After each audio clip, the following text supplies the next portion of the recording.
पंकज और अनिल फोटोग्राफी का कोर्स कर रहे थे, इसलिए उन्हें तरह तरह की फोटो खींचने ऐतिहासिक जगहों पर जाना पड़ता था। उनको एक प्रोजेक्ट मिला था जिसमें ऐसी यूनिक फोटो क्लिक करनी थी। यार, सर ने भी कैसा प्रोजेक्ट दे दिया है।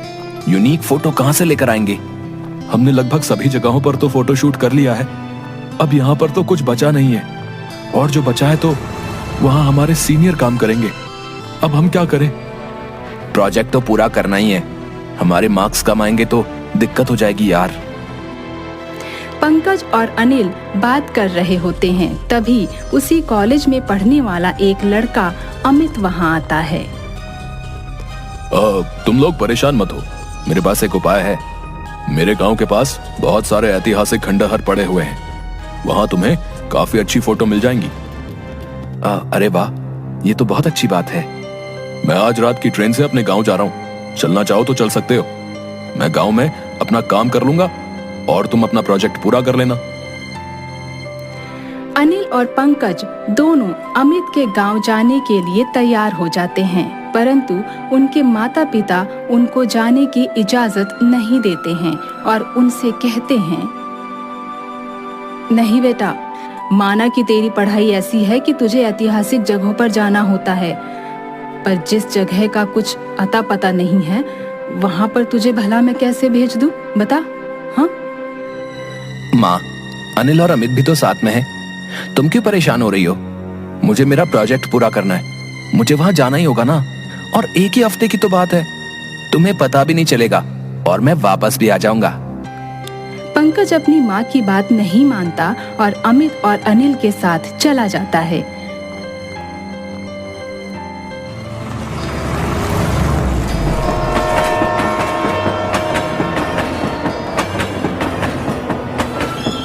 ट्रेन हवा से बातें करती हुई उनको गांव के स्टेशन पर पहुंचा देती है। वहां बिल्कुल सन्नाटा होता है। अमित, यार यहाँ पर इतना सन्नाटा क्यों है यार? इस स्टेशन पर तो एक भी बंदा नहीं दिख रहा है। अब छोटा सा गांव है ना, यहाँ पर लोग इतना बाहर नहीं निकलते। किसी को जब जरूरी काम होता है तभी वो रेलवे स्टेशन पर आता है। हम जैसे लोग जो गांव आते हैं वही स्टेशन पर दिख जाते हैं।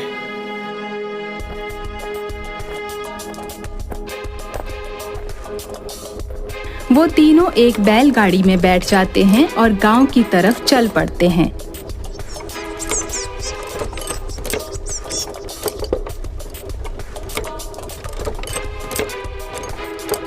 तभी एक बुढ़िया उनको रोक लेती है। आ गए तुम दोनों, मैं तुम्हारा ही इंतजार कर रही थी। बहुत समय लगा दिया तुमने आने में।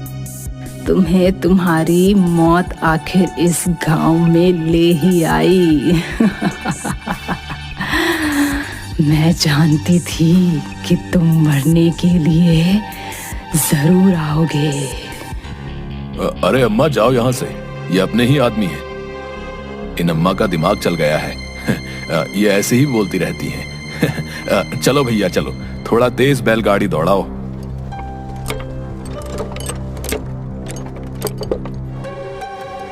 पंकज बैलगाड़ी में बैठा हुआ पीछे मुड़कर देखता है तो वो बुढ़िया उसको देखकर मुस्कुरा रही होती है। पंकज को बहुत अजीब लगता है, परंतु वो कुछ कर नहीं सकता था। वो भी ये सोच लेता है कि इसका दिमाग खराब है, इसलिए वो ऐसा कर रही है, परंतु उसके दिमाग से उसकी बातें नहीं निकलती हैं। तभी वो अमित के घर पहुंच जाते हैं।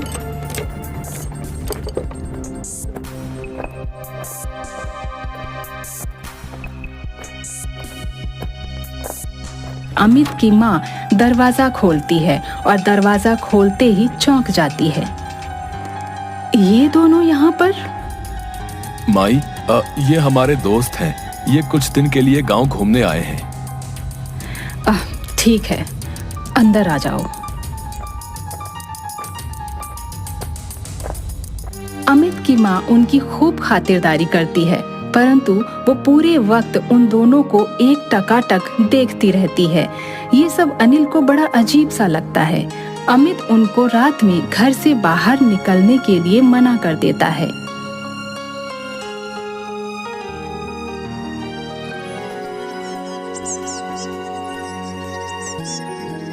अगली सुबह अनिल और पंकज दोनों अपना अपना कैमरा उठाकर गांव में घूमने के लिए चल पड़ते हैं। अमित अपने गांव में किसी काम से बाहर चला जाता है।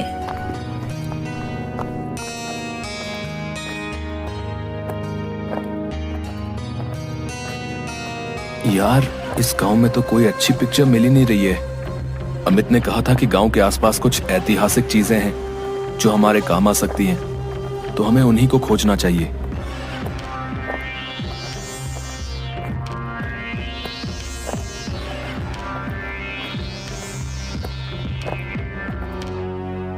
मुझे लगता है ये वाला कच्चा रास्ता गांव के बाहर जाता होगा।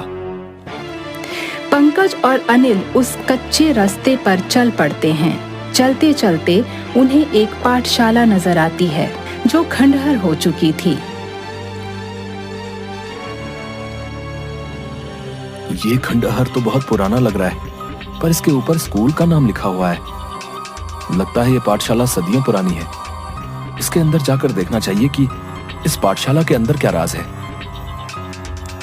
पंकज और अनिल जैसे ही उस खंडहर पाठशाला की तरफ बढ़ते हैं, तभी वहां एक आदमी आता है और उन्हें रोकते हुए कहता है, अरे अरे, तुम दोनों यहाँ पर क्या कर रहे हो? तुम इस गांव के तो नहीं लगते। हम यहाँ पर कुछ तस्वीरें खींचने आए हैं जो हमें हमारे प्रोजेक्ट के लिए चाहिए। हम शहर से अमित के साथ आए हैं। इस पाठशाला में भूल से भी मत जाना। हाँ, इस रहस्यमयी पाठशाला में आज तक जो भी गया है ना, वो वापस नहीं आया। हाँ। क्या है इस रहस्यमयी पाठशाला में? अब देखो भाई, ये तो मुझे भी नहीं पता कि इस पाठशाला में क्या है, ठीक है ना, पर इस पाठशाला में कोई नहीं जाता है। इसके पास बस एक चौकीदार रहता है जो लोगों को यहाँ पर आने के लिए मना करता है, और वो भी दिन ढलते ही यहाँ से चला जाता है। दिन ढलने के बाद तो यहाँ पर परिंदा भी पर नहीं मारता, समझे? ठीक है, तो हम दिन ढलने से पहले पहले ही यहाँ से चले जाएंगे। पंकज और अनिल उस व्यक्ति की बात नहीं मानते और सिक्योरिटी गार्ड के पास पहुंच जाते हैं। सिक्योरिटी गार्ड उनको देखकर वहीं पर उन्हें रोक लेता है, पर जब वो दोनों अपने काम की बात बताते हैं तो वो उन्हें जाने देता है और दिन ढलने से पहले उस रहस्यमयी पाठशाला से बाहर निकलने की बात भी बता देता है। अरे, इस खंडहर पाठशाला में तो मुझे बड़ा डर लग रहा है यार।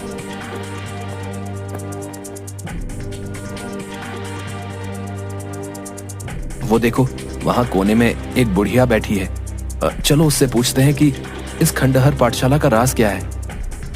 दोनों उस बुढ़िया के पास जाते हैं तो वो डरी डरी सी उन लोगों से कहती है, भाग जाओ यहाँ से, भाग जाओ यहाँ से, नहीं तो ये शापित पाठशाला तुम्हें भी खाए जाएगी। हाँ। उस बुढ़िया की ऐसी हालत देखकर वो उसे पानी पिलाते हैं और उसे प्यार से काबू में लेते हैं। तब बुढ़िया बताती है, ये पाठशाला शापित है। बरसों पहले इस पाठशाला में एक बच्चा गुम हो गया था, जिसका पिता एक जादूगर था। उसने इस पाठशाला को खंडहर में बदल दिया और इसमें रहने वाले सभी लोगों को भी गायब कर दिया। तब से यह पाठशाला एक रहस्यमयी पाठशाला बन चुकी है। तो इस पाठशाला को ठीक करने का कोई उपाय तो होगा? ये पाठशाला एक चाबी से ठीक हो सकती है। इस पाठशाला के एक कमरे में एक बच्चा कैद है और उस कमरे की चाबी इसी पाठशाला में कहीं छुपी हुई है। अगर कोई उस चाबी को ढूंढकर उस बच्चे को आजाद कर दे तो ये पाठशाला सही हो जाएगी और इस पाठशाला में कैद बच्चे भी आजाद हो जाएंगे। पर उस बच्चे को कैद किसने किया था? उसको एक अध्यापक ने काम ना करने की सजा दी थी, पर वो उसको कमरे में बंद करके भूल गया था। वो बड़ा ही क्रूर अध्यापक था। वो सबको ऐसी ही भयंकर सजा देता था। पंकज और अनिल ठान लेते हैं कि इस रहस्यमयी पाठशाला को श्राप से मुक्त करेंगे और बच्चों को आजाद करेंगे। वो चाबी ढूंढने में लग जाते हैं।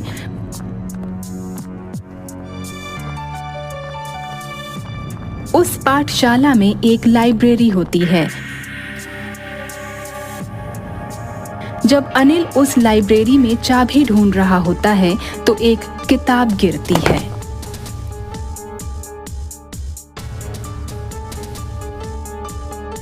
ये किताब न जाने बार बार क्यों गिरे जा रही है। मैं बार बार इसको रखता हूँ और ये बार बार गिर जाती है। कहीं इस किताब के गिरने में कोई राज तो नहीं है? पंकज और अनिल उस किताब को खोलकर देखते हैं तो उस किताब के अंदर पेजों के बीच में एक चाबी होती है और साथ ही लिखा होता है कि जब तक उस क्रूर अध्यापक की कुर्सी नहीं जलाई जाएगी तब तक वो इस रहस्यमयी पाठशाला को श्राप से मुक्त नहीं होने देगा। वो चाबी जैसे ही उस किताब से निकलती है तो सारी किताबें अपने आप ही उड़ने लगती हैं और किताबों की रैक जोर जोर से हिलने लगती है। वो चाबी लेकर भागते हैं।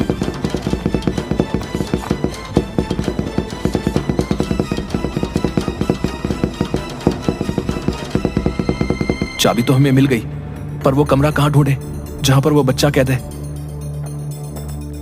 पंकज और अनिल पूरी पाठशाला में घूमते हैं पर सब कुछ काला पड़ा हुआ होता है।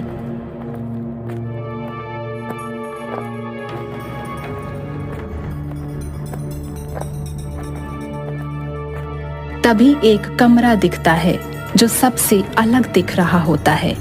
वो कमरा खंडहर नहीं था बल्कि नया नजर आ रहा था। उसके दरवाजे पर ताला लगा हुआ था। पंकज, हो ना हो मुझे ये चाबी इसी कमरे की लग रही है। दोनों भागकर उस ताले को खोलते हैं।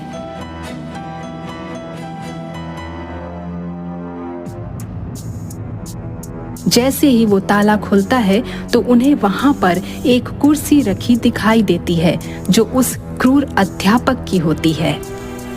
ये कुर्सी तो उसी टीचर की है। इसको हमें जलाना होगा जल्द से जल्द। वो देखो वहां पर एक मशाल रखी हुई है और मिट्टी का तेल भी है। मैं अभी वो उठा कर लाता हूँ। पंकज जैसे ही मिट्टी का तेल और मशाल लेने जाता है तो वो अध्यापक आ जाता है और उसकी गर्दन पकड़कर उसे उठा देता है। पंकज इशारे से अनिल को कुर्सी जलाने के लिए कहता है। तभी वो अध्यापक अपना दूसरा हाथ लंबा करके अनिल को भी पकड़ लेता है। अनिल, ये हमें जिंदा नहीं छोड़ेगा। हमें कैसे न कैसे करके इसकी कुर्सी को जल्द से जल्द जलाना होगा। पंकज अपने मशाल से कुर्सी पर निशाना लगाता है और मशाल को कुर्सी पर फेंक देता है। इससे वो कुर्सी जलने लगती है। जैसे जैसे कुर्सी जलती है वैसे वैसे उस टीचर का भूत भी जलने लगता है। फिर सब कुछ पहले जैसा हो जाता है और पाठशाला में मौजूद बच्चे और अध्यापक नजर आने लगते हैं और फिर एक तेज रोशनी के रूप में सभी गायब हो जाते हैं। अब वो पाठशाला खंडहर नहीं बल्कि एकदम अच्छी खासी नई पाठशाला बन गई थी। हमने कर दिखाया अनिल। हमने एक रहस्यमयी पाठशाला का रहस्य ढूंढकर उसको श्राप से मुक्त कर दिया। दिल को बड़ा सुकून मिल रहा है यार। अब फिर जब वो दोनों उस रहस्यमयी पाठशाला से बाहर आते हैं तो वो बुढ़िया भी उनके आगे हाथ जोड़कर एक रोशनी में परिवर्तित हो जाती है।